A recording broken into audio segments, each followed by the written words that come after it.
Los trastornos del lenguaje. Según la definición de Aguilera Albesa y Busto Crespo, los trastornos del lenguaje configuran un grupo muy heterogéneo de alteraciones en el desarrollo o adquiridas, caracterizadas principalmente por la déficit en lo que es la comprensión, producción y uso del lenguaje. Este término engloba un amplio grupo de patologías muy diversas en relación con su origen y evolución, y por lo tanto con diferentes tratamientos y pronósticos. Uno de los trastornos del lenguaje es la afasia. La afasia en niños y niñas es la pérdida súbita del lenguaje como consecuencia a una lesión en las regiones corticales encargadas del mismo. Para hablar de afasia, el niño ha debido ser capaz de haber hablado con anterioridad, por lo que no suele hablarse de esta hasta por lo menos los 3 años en adelante del niño. Los daños cerebrales que pueden causar las afasias son, entre otras, encefalopatías, accidentes cardiovasculares, traumatismos craneoencefálicos o tumores. Fuera de los problemas específicos del lenguaje, pueden aparecer otras complicaciones de carácter más general, como son dificultades en las praxias fonatorias, problemas en la percepción visomotora, hemiplegias y dificultades en el aprendizaje y memoria. En general, lo que se produce es una expectación de las capacidades cuya competencia se dirige desde las regiones frontotemporales. Tipos de afasia. Según Ruiz, en el año 2019, la afasia se clasifica en función del momento de la lesión y en función de los síntomas y tipo de lesión. En función del momento de la lesión tenemos la afasia infantil adquirida, que esto se debe a una lesión cerebral producida cuando el niño ya tiene adquirido el lenguaje. Se da entre los 2 a 3 años hasta los 8 o 9 años. También tenemos la afasia infantil cognatal o perinatal, que son aquellas que tienen lugar durante la gestación o en el momento del parto por diversas causas, como infecciones, exposiciones tóxicas u otras condiciones adversas. Yo les voy a hablar sobre los tipos de afasia en función de los síntomas y tipos de lesión.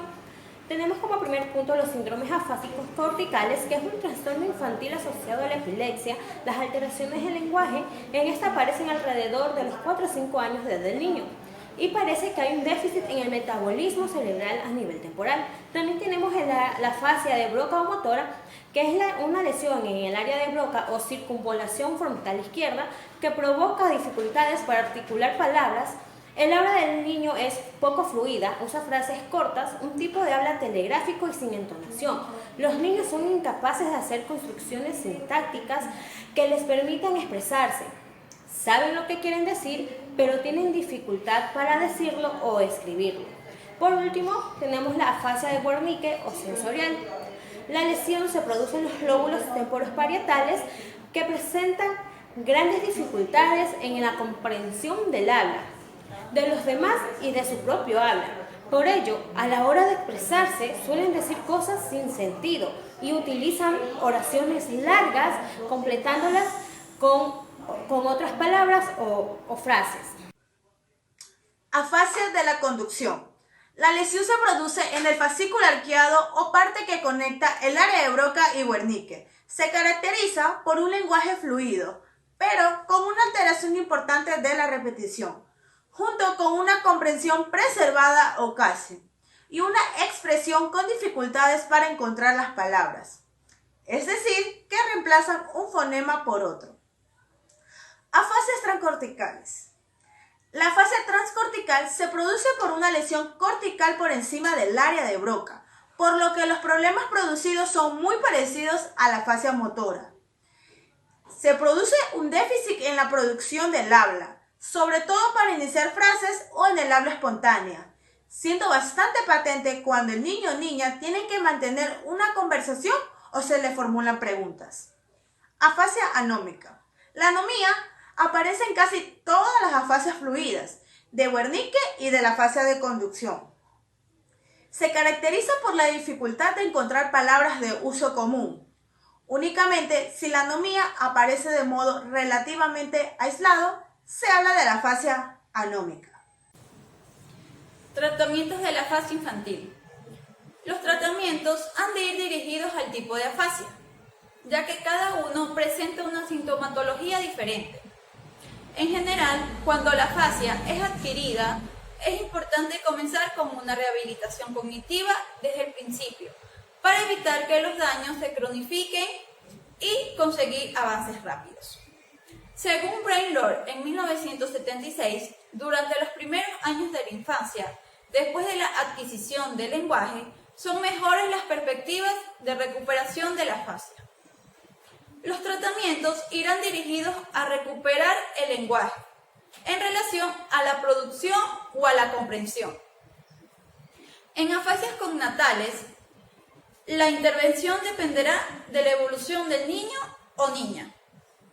Por norma general, las dificultades se solventan debido a la plasticidad cerebral de los niños, por lo que puede que presenten algún retraso en la adquisición del lenguaje, pero no tiene por qué existir incapacidad. No obstante, es conveniente que la familia preste mucha atención a su desarrollo evolutivo y el niño sea sometido a evoluciones neuropsicológicas para, en caso de requerir intervención, esta comience lo antes posible.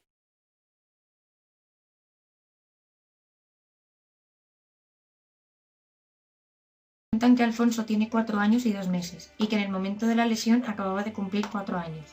Es zurdo. Su desarrollo del lenguaje era normal para su edad. Alfonso va a preescolar. La lesión. Alfonso sufrió una fuerte caída de un columpio cuando acababa de cumplir los 4 años. Su diagnóstico médico fue un traumatismo cráneoencefálico grave con hematoma intraparenquimatoso temporoparietal izquierdo, por lo que fue intervenido quirúrgicamente para evacuarlo. El posoperatorio transcurrió sin incidencia. Alfonso ha venido con sus padres 2 meses después del traumatismo, derivado por su pediatra, puesto que notan un déficit en el lenguaje del niño. También tenemos que valorar a Alfonso para evaluar su atención, su lenguaje no verbal, las conductas de imitación. Los únicos déficits que hemos notado han sido la comprensión del lenguaje y en el seguimiento de órdenes. Primero, el neurólogo le hizo un examen neurológico que no evidenció alteraciones significativas. Después, un neurólogo y un neuropsicólogo de nuestro equipo le hicieron una electroencefalografía en la que le encontraron anomalías paroxísticas que podrían correlacionar con trastornos del lenguaje, pero que no son concluyentes.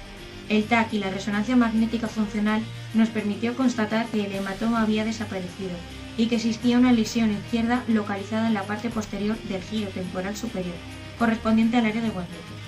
También hemos tenido que evaluar la audición para descartar una posible hipoacusia, que explicase la falta de comprensión auditiva del niño. Sin embargo, los resultados del diagnóstico audiológico fueron normales. Asimismo, los resultados de la evaluación de la vista también fueron normales. Descartado patologías que pueden ir asociadas a déficit de lenguaje. No tiene autismo, porque participa en las relaciones sociales, manifiesta juego simbólico, busca y le gusta el contacto con otras personas y tiene una comunicación no verbal muy buena. No tiene retraso mental, porque sus puntuaciones en el test de inteligencia han sido normales y su déficit en el lenguaje no es muy grave. Tampoco sufre un trastorno del desarrollo, porque tiene un buen desarrollo motor y una visión y audición normales. Alfonso tampoco tiene el síndrome de Landau-Kleffner, porque no tiene ictus epilépticos y no tiene un déficit en su lenguaje expresivo. Además, el problema de Alfonso apareció tras una lesión, no de manera súbita. Como el niño ya tenía adquirido el lenguaje normal para su edad antes de la lesión, hemos descartado disfasia infantil congénita. Tampoco tiene un trastorno mixto de lenguaje receptivo expresivo, porque Alfonso se expresa de manera normal. Ahora sí, vamos a ver qué tiene Alfonso. Alfonso tiene una afasia infantil adquirida, porque ya tenía un desarrollo normal del lenguaje hasta el momento de la lesión. Por tanto, el déficit de comprensión tiene una causa conocida. En concreto, su forma de afasia se centra en una dificultad de comprensión auditiva y es poco frecuente en niños. No se suele dar en un contexto puro. Sin embargo, lo que Alfonso tiene alterado en mayor medida es la comprensión del lenguaje oral. En el resto de áreas, sus puntuaciones no difieren significativamente de la media para su edad. La lesión que sufre Alfonso concuerda con el diagnóstico de afasia infantil adquirida, en concreto, afasia sensitiva. ¿Qué le ocurre a Alfonso? ¿Cómo le vais a tratar? En primer lugar, es importante hacer hincapié en que la rehabilitación no solo le va a llevar a cabo con nosotros, sino con otros contextos, como el familiar o el escolar. Otro aspecto importante a resaltar es que no solo vamos a trabajar el lenguaje, sino que también vamos a entrenar otros procesos, como atención o memoria. La rehabilitación tendrá una duración mínima de 2 años, con 5 sesiones de 1 hora y media a la semana. El profesional que va a llevar el tratamiento es el logopeda de nuestra unidad. y una vez a la semana trabajaremos uno de nosotros con Alfonso para la estimulación de otras funciones cognitivas, como ya hemos explicado. ¿Cuál es el programa de rehabilitación propuesto para Alfonso? Nuestro programa de rehabilitación se centra en la comprensión oral y tiene 3 objetivos, que se trabajan de manera ordenada. Cuando alcance el objetivo más básico, pasará al siguiente. Los objetivos son: sordera verbal pura. Se centra en la comprensión y discriminación de fonemas. Sordera para la formación de la palabra. Se establece una conexión entre sonidos y palabras. Sordera para el significado de las palabras. Se establece la conexión entre la forma fonológica de la palabra y su significado. Nos podemos ayudar con dibujos.